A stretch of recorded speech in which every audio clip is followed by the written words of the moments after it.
Ang lalawigan ng Ilocos Norte ay nagsulong ng renewable energy development nito sa paglulunsad ng Astra Solar Energy Project sa bayan ng Curimaw at ng Opos Solar Energy Project sa Barangay Baksil sa bayan ng Paway.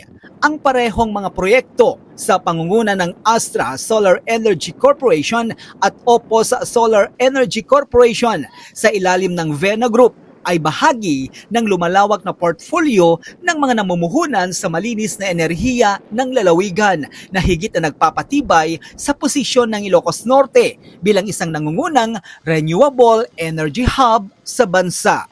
Ang mga solar initiative na ito ay kinilala ng pambansang pamahalaan bilang energy projects of national significance at idineklara na mga strategic investment ng Board of Investments alinsunod sa Executive Order No. 18 na nagtatatag ng Green Lanes for Strategic Investments. And this is testament to his leadership shown by Ma'am Mayor here, that we are doing a full project, and I believe we probably will do more here under the leadership and guidance being provided out here.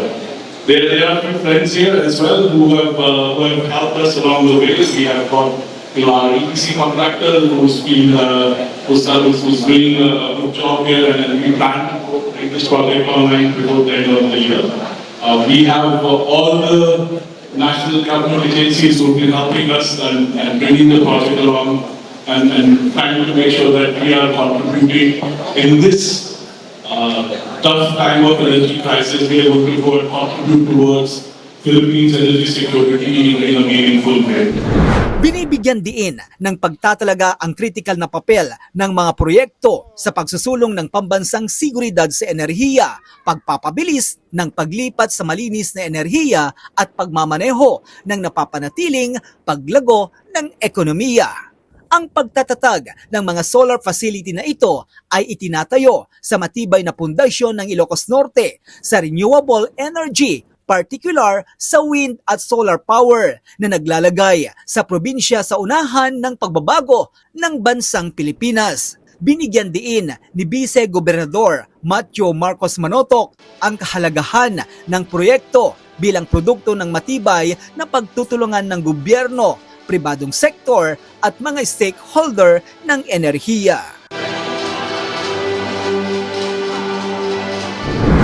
Because this is a new venture into a new town, I think what we discussed earlier yesterday is something that we can explore in Paway too, especially for the Pawayeños who are most in need, for those who are not connected yet, mga walang kuryente, di pa konektado.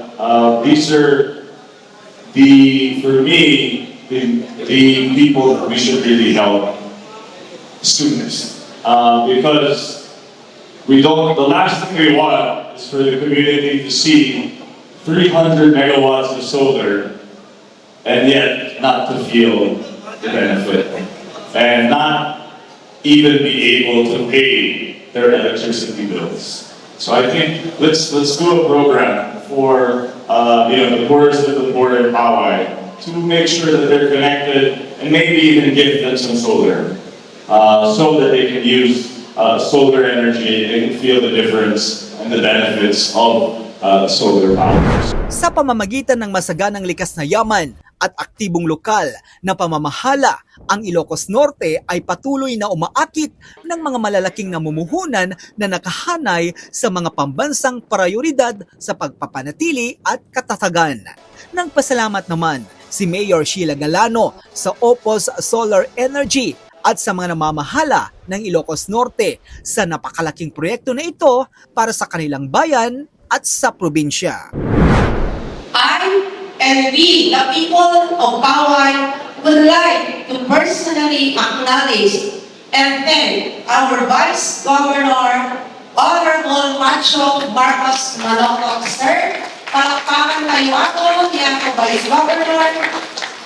Sir, you have been very instrumental in making this project possible. Your support was not merely formal. It was consistent, sincere, and deeply meaningful. You held open doors, moved important conversations forward, and most importantly, you believe that Hawaii was ready for a project of this scale and significance. For that, we are very grateful. We would like also to express our sincere gratitude to Governor Cecilia Araneta Marcos and to all the provincial officials for their continued support of development initiatives that promote progress and sustainability in our province. Para sa JCQ News, Joey Cordero Kiawit, nag-uulat.